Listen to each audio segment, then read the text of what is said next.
Alright guys, it's that time. Time to take it out for a spin. This is a cold start. Haven't started it today.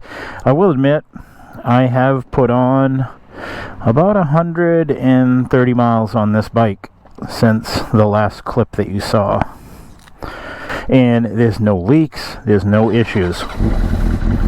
Let's go. Let's go nice and gentle. This is where it all began. A once proud motorcycle now leaning lifeless against a scrap pile, its future uncertain.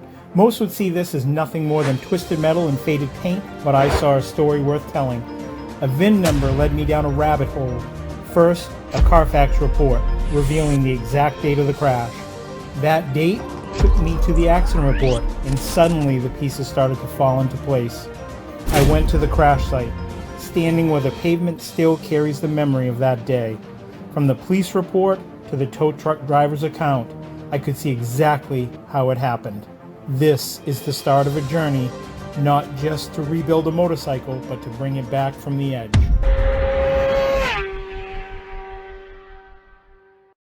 Welcome back, guys, and now to the part that I have been waiting for patiently. The fairings have arrived, and I am so excited. We're going to open these up, check them out, see how they shipped here. I've been waiting for quite a while. I placed the order for these on August 12th. You can see they cost me $544. They're not cheap, but they should look pretty good, and the reviews are pretty decent, and I bought these from MTC Fairings. Today is currently September 16th, so it took them over a month to get these to me. Each set is individually custom made to order.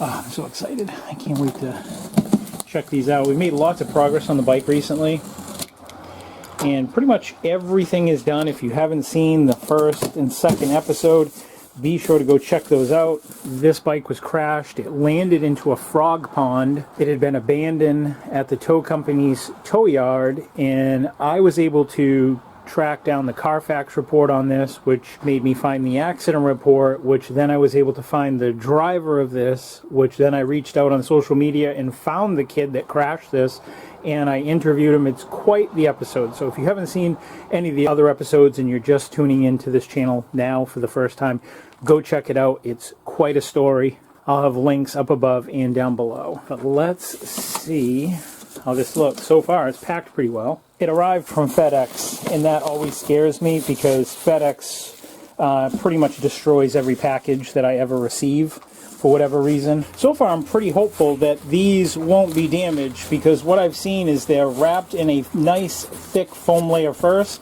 then they're wrapping them in bubble wrap. These have several coats of enamel on them with a clear coat, and I believe the decals are also clear coated in, so they should be smooth. This will be the first time reveal that I'm seeing this. Oh yeah, that looks nice. Yep, those look good. The part that I'm really looking for right now is the actual front part of the fairing, so I can get the headlights mounted in. I think that has to go on first. Once we get that on, then everything else can build around it. This next piece I recognize right here as the tail fairing, and my grandson's going to have a field day with all this bubble wrap. He loves this stuff. The one thing that I'm really curious about is how the decals are going to look on this, because it was one of the few that showed that it had the decals on. Oh yeah. Yeah, they're in it. Oh, that feels nice. Those decals are cleared right into the paint, so they're not sitting on top. That's going to look so nice. Hard to see because you're getting a lot of glares, but so far the paint finish looks really nice. And it even comes with the hardware kit, but I was told that the hardware kits aren't that great, or that the bolts are really soft, so I ended up buying my own, so we'll see. If nothing else, I'll have a bunch of extra spare hardware, which is always good to have. And there's the windscreen right there. I opted for a clear one, for obvious reasons. If you can't see through it, it doesn't do much good if you're tucked trying to see forward, you know. That's where I got the fairings from. This is a back cover. This back cover can replace this seat. So just because this looks tattered up, I may end up putting that on there. I'm not going to have passengers anyways. Ah, yes, these are the side panels. Oh, I'm glad it came with these. I wasn't sure. These side panels, they go right in here like this. Actually, that's the wrong one. They go something like that. Yes, awesome. You see how ratty these ones are. It looks like somebody might have painted these. Now I can junk these. Awesome. Good. Finding everything that I need except for what I need. I think this is the part I'm looking for. Some more fairings. Holy smokes, there's a lot of fairings with this kit. Yes, this is what I needed right here. I gotta hand it to them. Pretty impressive how they got all that stuff in there. It's like Jenga. This wasn't part of the kit. This is something I had to buy separate through Amazon.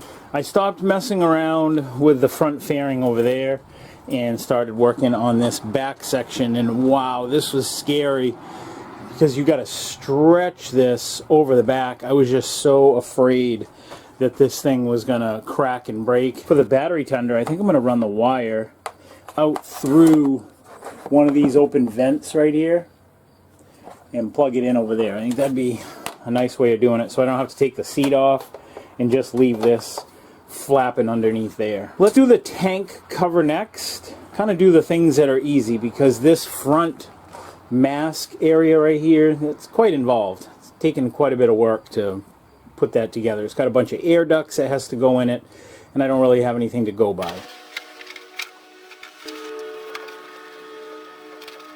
Alright guys, I couldn't hold off any longer. It was taking too long to film it and put it together, so I just put it all together and I can show you around, tell you a little bit about it. Still got a few things left to do, but overall I'm extremely happy with how it came out. This is all of it. Everything I got in the bike, including the price of the bike.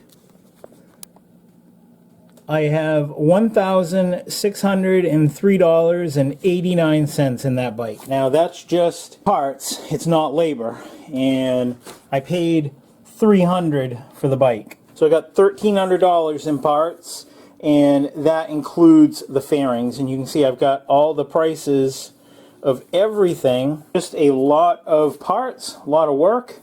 Those mirrors that I didn't end up using were $28.99. That includes the oil change, the oil, the drain plugs, the radiator fluid, brake fluid to flush it out, everything that we've done. So all in all, I got $1,600 in the bike, and I feel like I could easily sell it for that. $3,800, $4,000 I would think I could get for that bike. Like I said, it's been all gone through. This winter I'll adjust the valves, and I'll change out the drive chain for one that has a rivet link instead of the clip. But other than that, I think we're in good shape, and the tank has no rust in it. I don't know if I've ever showed you that, but there is absolutely no rust in the gas tank, and that is super rare for a metal tank for this age bike. Alright guys, it's that time. Time to take it out for a spin. This is a cold start, haven't started it today.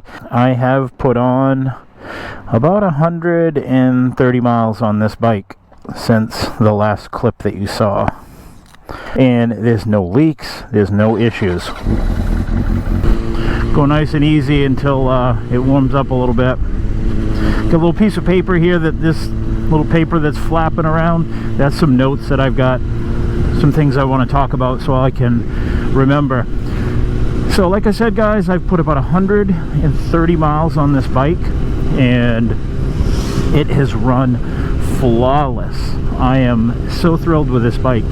As I said previously, I wanted to get this together, put it all together, shake out any bugs that it might have, you know, because there's always a possibility that when you take stuff apart and work on it, that you find out that there's more damage that might not be worthwhile making the repair. You know, could be a bent frame, cracked frame, whatever. We got none of that stuff. The bike is just awesome. I don't have any bad things to say about this bike. I am absolutely thrilled. There's no leaks, there's no drips, everything is just completely dry. I was recently messaging a friend of mine. I said to him I really like this 600, and that him and I will have to go out and ride, and he can take whichever bike he wants. If he wants to take this one, he can. If he wants to take the 1000, he can. And I told him, I said, boy, I think I really like this bike, maybe more than my Ninja 1000, which is a 2015. When you turn the throttle on the 1000, when you get about 4,500 RPMs, if you're really aggressive with the throttle and you have all the rider aids turned off, because it has ABS and traction control and all that stuff, if you have all that stuff turned off at about 4,800 RPMs, the front tire just automatically starts lifting off the ground. So you got to be aware of it. If you're giving it a lot of throttle and you're not intending to do a wheelie, it will wheelie. I got on it as hard as I could without spinning the rear tire in first gear. And at 8,000 RPM, this bike redlines at 15. At 8,000 RPM, the front tire lifted off the ground. And it completely caught me off guard. And it pulls hard from 8,000 to 15,000. It's just a different RPM range. My 1000 has tons of torque down low. This bike has more torque up high. My 1000 redlines at 12,000. This redlines at 15,000. So then that led me to do a little bit of research. This bike, it's a 2004, weighs 437 pounds wet. My 1000 weighs 509 pounds wet. So the difference in weight between the two bikes is 72 pounds. However, the difference in horsepower, it's only 25. And another thing too, this bike has been re-geared, I found out. Because right now, there's probably only two things that I really need to change on this bike. One is it's been lowered. The guy before me put a lowering link in it because he's a shorter rider. So that means that when you put the kickstand down, the bike is almost perfectly straight up and down, and I've had it almost tip over a couple times. I'm going to take a little bit out of the kickstand and weld it back together. I've done that with my wife's bike. I lowered that 3 inches, her MT-03. I cut the kickstand, made a jig, and sent out the kickstand to be powder coated. And when you look at it, you guys have to check out that video. It came out super awesome, and it looks exactly like it came from the factory. No one would ever know. Like I said, I sent it out to be powder coated. I welded it all together, fabricated it in a jig so that I had the right angles when I welded it back together, and just looks great. Now that I know that this bike is really healthy and has no leaks, this winter I'll check the spark plugs and see how those look, and if they need new plugs, I'll put new plugs in it, because I haven't even looked. I haven't even seen if they need anything.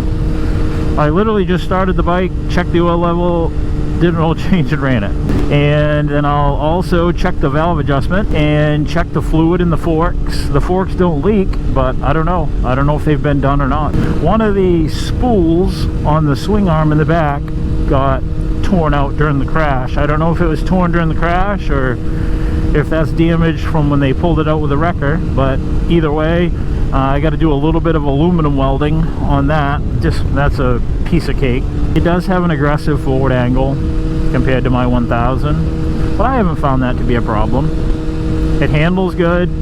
I noticed that because I am forward more, in a way it's got a trade-off. I feel less fatigued. My 1000, I'm a little more vertical up and down, so I'm feeling the wind a lot more. This bike, I'm naturally in a little bit more of a tucked position, so my body has a little less fatigue on it from wind resistance. So I guess it's kind of a trade-off. You're putting a little more weight on your wrists, but your torso has less wind resistance against it. That's another thing I need to do, is replace the chain. It's got a clip style chain, and honestly, I'm really, on a street bike, I'm not a fan of a clip style. I like the type that you press together, so you can't take the chain apart. There's no way for the chain to come apart other than it breaking. It's got Vortex sprockets front and rear. Like I said, he went down 1 on the front, and I don't know if he's changed the tooth count on the rear or not, but this has definitely been geared. It's going to have less top end speed, but it's going to have more bottom end power. That opening clip that you saw in the very beginning, that is actually this bike, and that from the previous owner. He let me use that clip, and he was doing 157 miles an hour on this bike in that opening clip when he went by that guy that was filming. That's with this clip on this chain. I don't think I'd dare to do that. I would that would make me nervous. All right, we're just about done. Hopefully you enjoyed this video. This has been a really fun project, guys. There'll be some little stragglers here and there of things that I do, because now it's going to be maintenance on this. These first 3 episodes really just focus on assessing the damage, going through the bike, checking out the bulk of the stuff that it needed, and now we know all the things that it might need, which isn't a lot. For my peace of mind, I need to go through this bike so that I know that it's not going to leave me stranded. you know. While you're doing your valve adjustment, you might as well check your timing chain, see if that's good. While you're in there, maybe put a new one on it. It's 46 bucks. Like I said, this bike does have 50,000 miles on it. Probably put new timing chain tensioner and guides for the timing chain. Do a fork rebuild on it. Not stuff that costs a whole lot of money, but stuff that'll make the bike more reliable. When we first started it up in episode 1, I think it was episode 1 where we first started it, this bike had been drowned into a swamp, hit a tree, flipped end over end. Bike runs super cool, about 180 degrees. It's always at about 180, so that's where we're at. I hope you enjoyed this series. If you haven't seen the other series or how I came across this bike, be sure to go back to episode 1. It is super interesting. This bike crashed into a frog pond. It had flipped over, hit a road sign, and then it had been abandoned at the tow shop. So it's quite the story. Thank you for watching. Thanks for tuning in. Please like, comment, and subscribe. Stay safe. God bless.